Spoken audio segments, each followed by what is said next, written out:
మేడారం సమ్మక్క జాతర ముందు అడవిలో అద్భుతం జరుగుతుంది. అది చాలా మందికి తెలియదు అంటున్నారు. అసలు ఏంటి దాని విశిష్టత? అయితే ఆసియా ఖండంలోనే అతిపెద్ద గిరిజన జాతరగా మేడారం సమ్మక్క సారలమ్మల జాతర అంటే ప్రపంచ వ్యాప్తంగా కూడా ఈ జాతర పేరుగాంచింది. అయితే మనకు ఇక్కడ రెండు తెలుగు రాష్ట్రాలకు సంబంధించే కాకుండా అన్ని రాష్ట్రాల నుంచి కూడా దేశవ్యాప్తంగా ఇంకా కుదిరితే వేరే దేశాల నుంచి కూడా కోట్లాది మంది ప్రజలు ఈ జాతరకి తరలి వస్తూ ఉంటారు. అయితే ఇక్కడ సమ్మక్క సారలమ్మలు అంటే కొన్ని సంవత్సరాల క్రితం, కొన్ని వందల సంవత్సరాల క్రితం వాళ్ళు ఇక్కడ సంచరించి బ్రతికి వాళ్ళ హక్కుల కోసం, వాళ్ళ యొక్క తెగల కోసం, వాళ్ళ యొక్క జీవనాధారం కోసం, వాళ్ళ యొక్క ప్రజల కోసం పోరాడి కాకతీయులతోని కావచ్చు, ఎవరెవరైతే వాళ్ళ మీదికి అంటే వాళ్ళ మీద యుద్ధానికి వచ్చారో వాళ్ళ మీదకే వీళ్ళు యుద్ధానికి వెళ్ళి వాళ్ళని గెలిచి వీళ్ళ యొక్క హక్కుల్ని కాపాడుకోవడం జరిగింది. సో మరి వాళ్ళు అంటే లాస్ట్కి వచ్చేసరికి వాళ్ళు చనిపోయే స్టేజ్లో ఉన్నప్పుడు కూడా ఒక కుంకుమ భరణిగా మారిపోయి అక్కడ నుంచి అదృశ్యమైపోయారు అని చెప్పేసి వాళ్ళు మనుషులు కాదు దేవతలే మన కోసం ఇక్కడికి వచ్చి మన కోసం యుద్ధం చేశారు అని చెప్పేసి గిరిజన ప్రజలందరూ కూడా నమ్మడం, స్టిల్ ఇప్పటికీ కూడా ఆ ఒక కుంకుమ భరణకి అమ్మవారిగా పూజించడం అనేది జరుగుతూ ఉంది. సో అమ్మవార్లకి గద్దెలు నిర్మించడం జరిగింది. సో ఇక్కడ ఎలాంటి గుళ్ళు కానీ గోపురాలు కానీ వేల ఎకరాల్లో ఇది ఒక స్థలము అని చెప్పేసి చెప్పుకోవడానికి కానీ ఏది కూడా ఉండదు. అమ్మవార్లు గద్దెల రూపంలో మాత్రమే ఉంటారు. సమ్మక్క సారలమ్మ పగిడిద్దరాజులు అండ్ జంపన్న వాగుగా ఇక్కడ పేరుగాంచిందనమాట. సో ఆయన చనిపోయినప్పుడు ఆ వాగులో పడ్డాడు అని చెప్పేసి జంపన్న వాగుగా ఆ వాగుకు పేరు వచ్చింది. వెళ్ళిన వాళ్ళు ప్రతి ఒక్కరు కూడా ముందుగా జంపన్న వాగులో స్నానం చేసిన తర్వాతనే అమ్మవారిని దర్శించుకుంటూ ఉంటారు. అంటే ముందుగా ఘట్టమ్మని దర్శించుకున్న తర్వాత సమ్మక్కని కానీ సారలమ్మని కానీ జంపన్న అంటే పగిడిద్దరాజు గద్దెలని కానీ సందర్శిస్తూ ఉంటారనమాట.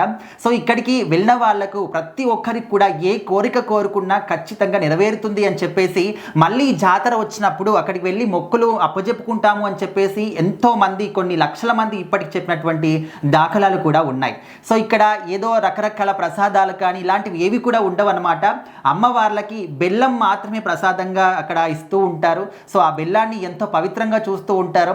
అండ్ వెళ్ళినటువంటి ప్రతి ఒక్కరు కూడా కిలోల కొద్దీ, కొంతమంది నిలువెత్తు బంగారం అంటారు, మనిషి ఎంత బరువు ఉన్నారో అంత బరువు బంగారం అంటే బెల్లాన్ని అక్కడ అమ్మవారికి సమర్పిస్తూ ఉంటారు, బంగారం అని పిలుస్తూ ఉంటారు.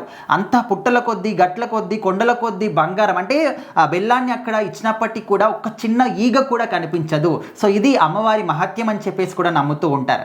సో ఈ జాతర అనేది 2 సంవత్సరాలకు ఒకసారి ఇంత ఘనంగా జరుగుతుంది. కొన్ని కోట్లాది మంది ప్రజలు అక్కడికి వెళ్తూ ఉంటారు. సో మరి దీనికి అడవి సైడ్ నుంచి కూడా కొన్ని సంకేతాలు ఉంటాయి. ఆ అడవుల్లో ఒక అద్భుతం జరుగుతుంది అని చెప్పేసి కూడా గిరిజన ప్రజలు చెప్తూ ఉంటారు. సో అసలు ఏంటి, అసలు ఈ కథ ఏంటి, అక్కడ ఈ చరిత్ర ఏంటి, అడవి కూడా మనకు సహకరించడం ఏంటి, కొన్ని సంకేతాలు ఇవ్వడం ఏంటి అని చెప్పేసి కొంతమంది నమ్మరు. అంటే ఇది మన తెలంగాణకు సంబంధించినటువంటి ఒక ముఖ్యమైనటువంటి అడవి ప్రాంతం అన్నమాట. దట్టమైన అడవి ప్రాంతం.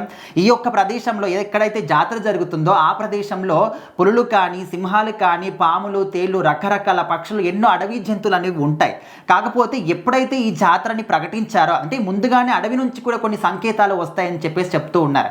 ఎప్పుడైతే జాతర నిర్వహిస్తారు అని చెప్పేసి అనుకుంటారో అప్పుడు కొన్ని రోజుల కన్నా ముందే, వారం రోజులు, ఒక 10 రోజుల ముందే వన్యప్రాణులన్నీ కూడా ఇంకా లోపల అంటే దట్టమైన అడవి ప్రాంతంలోకి వెళ్తాయి. ఈ యొక్క జాతర జరిగే ప్రదేశంలో ఏ ఒక్క వన్యజీవులు కూడా ఉండవు. ఒకవేళ ఉన్నా కూడా అన్ని అంటే కోట్లాది మంది ప్రజలు వచ్చినప్పటికీ ఇప్పటి వరకు ఈ కొన్ని వందల సంవత్సరాల నుంచి జాతర జరుగుతుంది కానీ ఏ ఒక్కరికి కానీ ఒక పాముల నుంచి కానీ జంతువుల గురించి కానీ ఎలాంటి హాని జరిగింది, ఒక్కరైనా చనిపోయారని చెప్పినటువంటి దాఖలాలు కూడా లేవు.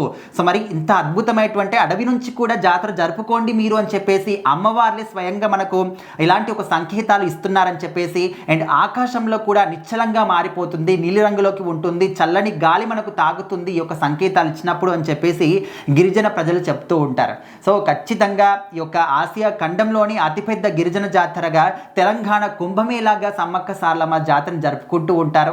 2 ఏళ్లకు ఒకసారి జరిగే ఈ జాతరకి ఆ రాష్ట్రం ఈ రాష్ట్రం అని కాకుండా కొన్ని లక్షలాది మంది, కోట్లాది మంది ప్రజలు అక్కడికి వెళ్ళి అమ్మవార్లకి మొక్కులు అప్పచెప్పుకొని ఘనంగా అక్కడ దర్శించుకుంటూ ఉంటారు. సో ఇప్పుడు ఆల్రెడీ మనకు ఈ రోజు నుంచే జాతర స్టార్ట్ అనమాట. ఈ రోజు నుంచి 4 రోజుల పాటు చాలా ఘనంగా జరుగుతూ ఉంది.